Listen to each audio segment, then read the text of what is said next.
Today, I want to tell you how we're going to overthrow a government. But before we do, I want you to understand who, how, and why. For the last 2 months, the world has been riveted to Ferguson, Missouri after the murder of unarmed black male Michael Brown by a cop named Darren Wilson. Ferguson is a small town that has a big white racism problem. The city of Ferguson has 21,000 residents. 67% of them are black. However, only 15% of its elected city government is black, and only 5% of its police department is black. So how did an overwhelmingly black city become an apartheid regime? First, let's look at the law.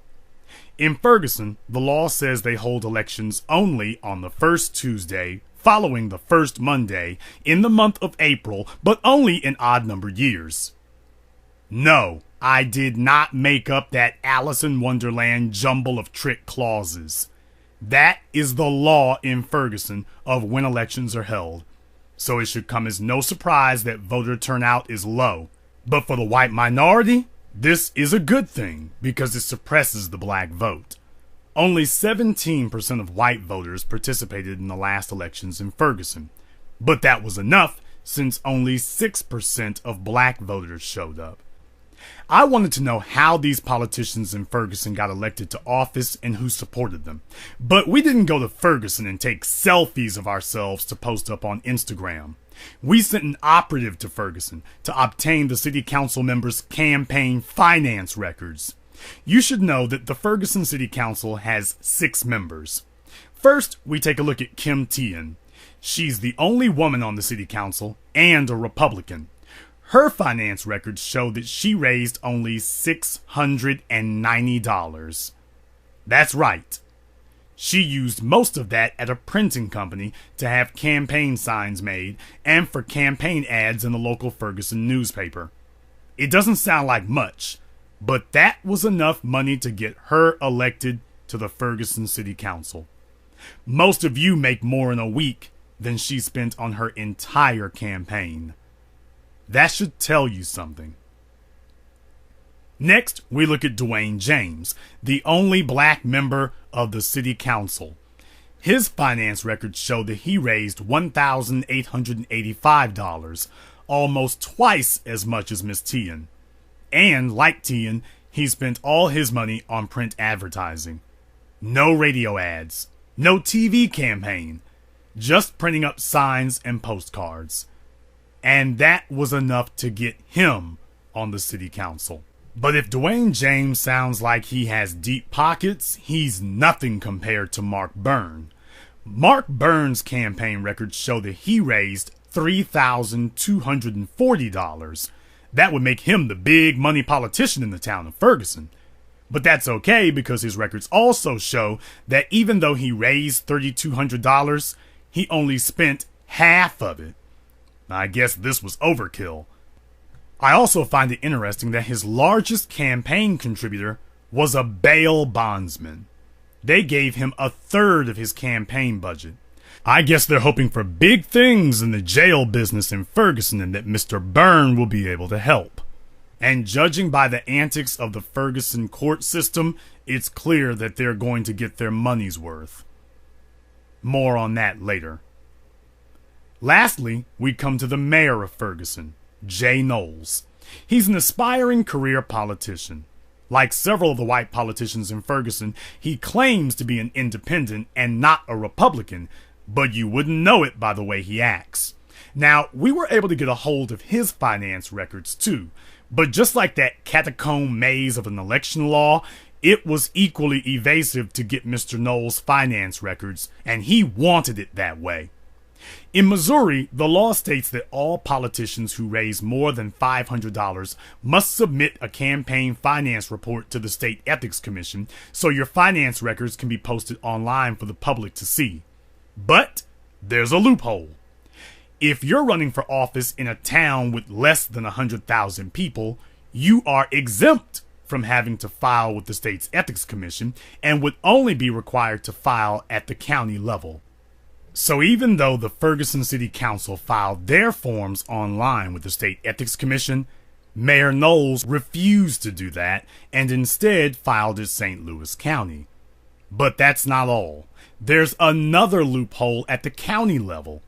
St. Louis County also makes records available online unless a candidate opts not to do so. And guess what Mayor Knowles did? He filed on paper, not electronically, even though it would have been easier to just file electronically. What this means is that you have to actually go to the Election Commission office in Missouri in person with a driver's license, because they want to know who's snooping around to protect their democracy, and you have to pay 10 cents for each page of Mayor Knowles' finance report. There were 40 pages. As you can see, Mayor Knowles did not want to make it easy for people to see how much money he got and where he got it from. But this is the Black Channel. They wanted us to show up in person, so we sent someone to the Election Commission in Missouri and got Mayor Knowles' records, despite his best attempts to stop us. His campaign records show that when he ran for re-election in 2011, he raised $2,030.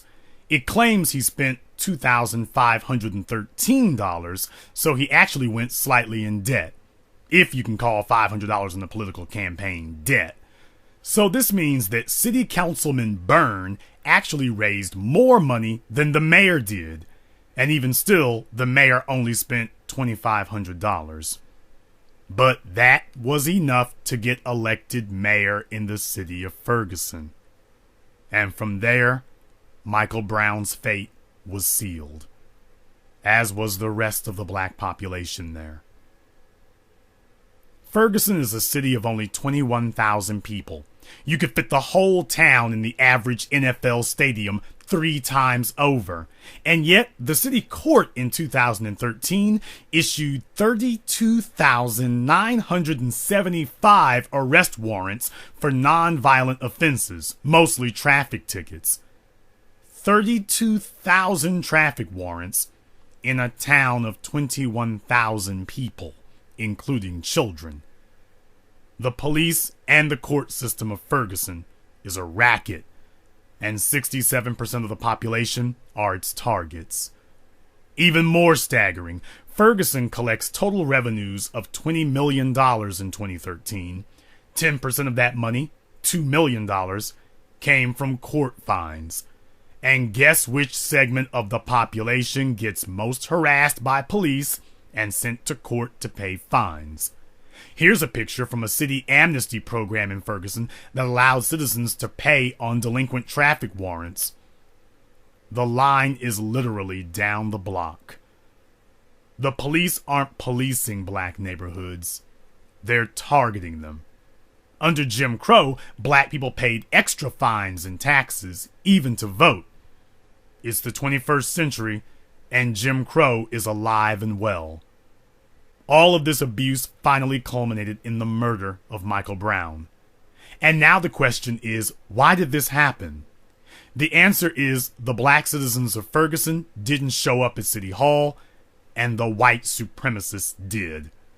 And the result is that a city that is 67% black finds itself being lorded over by the other 33%, with deadly consequences.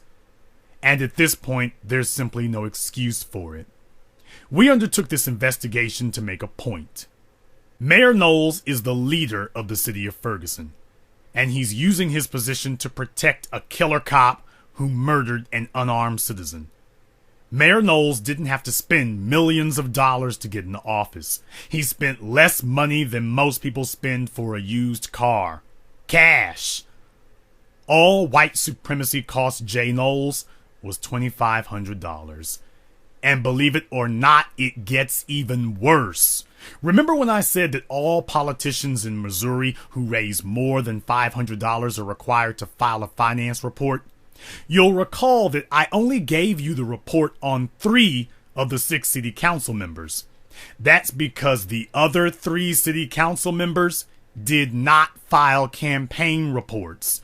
In other words, half the Ferguson City Council claimed they raised less than $500 to get their seats. Knowing this, I don't think we can even say that the situation in Ferguson is even a money problem. This is just apathy and indifference. But the murder of Mike Brown may have changed all that. Now that you know how little it takes to run a successful campaign in Ferguson, it's time for black people to join together and do something about what is clearly a corrupt enclave of white supremacy. It's time to overthrow the white supremacist government of Ferguson. On TV, Feed the Children talks about how you can save a child overseas for less than the price of a cup of coffee. Well, in Ferguson, you can run for mayor or city council for less than the cost of a set of rims, and the life you save might be your own. This should be the last time we see a city council in Ferguson where a city that is only 1/3 white controls 90% of the city government, and a city that is 2/3 black has only 3 black people on the police force and only 1 black person in elected office. It doesn't take much. In the coming weeks, I want us to choose candidates and to hold a crowdfunding. If we can find serious candidates to run for office in Ferguson, let's give them the votes, but more importantly, let's give them the money in order to run a viable campaign. Even though we're 67% of the population in Ferguson, white supremacy has already reared its ugly head to support bigotry. White supremacists around the country thanked Darren Wilson for his act of murder by donating $400,000 to a defense fund for him, and is practically guaranteed that the keyboard Klansmen of America will be online for the next election in Ferguson to try to make sure that black oppression stays in place. But that's okay, because we don't need to spend more. We just need to spend enough. We just need the right people running and to get out the vote. And all the money on earth can't stop that from happening. We see black men being murdered by white supremacists every week in America. Marching and protesting are not working. It never has, and it never will. We need to come together, but not to pray or hold up signs at City Hall. We need to hold up dollars. And in a few months, the City Council of White Supremacy will look like a City Council of Black Empowerment. Then you'll see things begin to change. Now that you know the bad guys' financial resources, you're able to get up and do something about them. So come on, let's make Huey Newton and Malcolm X proud. And let's go overthrow a government.